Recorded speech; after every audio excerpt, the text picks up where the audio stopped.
Dharma Bites is brought to you by Free Buddhist Audio, the Dharma for your life.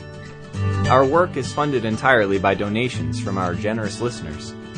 If you would like to help us keep this free, make a contribution at freebuddhistaudio.com/donate. Thank you, and happy listening. So he goes on, and in the next parts of the chapter, he talks about helping ourselves to develop Kshanti. So he goes into a kind of training aspect. He says, this is the way to develop Kshanti. And he talks about it in three ways, okay? So he talks about it as Kshanti being learning patience and tolerance and forbearance through physical suffering, okay? He talks about developing Kshanti through understanding the complex reality of any situation. And he talks about developing Kshanti through dealing with difficult people, through the forbearance of others, developing tolerance. And we're just going to have a little look at these three areas.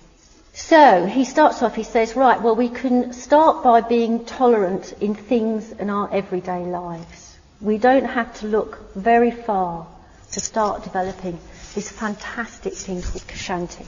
All right?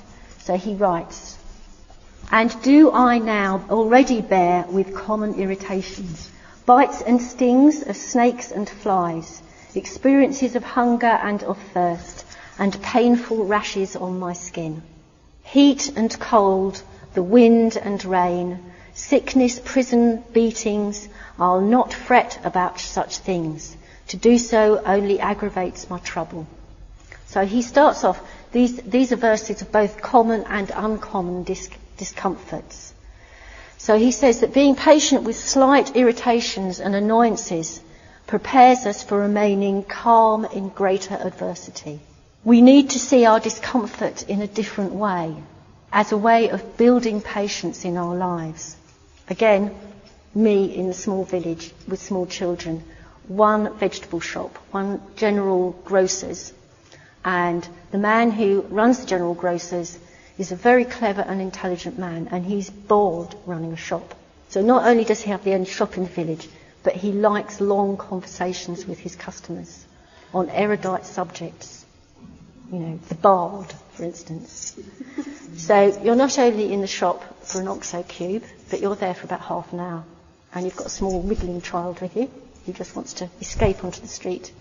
And I'm learning to practice patience. I'm learning just to stand in the queue. I'm not used to it, I'm a city kid. I'm learning to stand in the queue and just be there, all right, and not give way to impatience or irritation. Very good practice. Very good practice.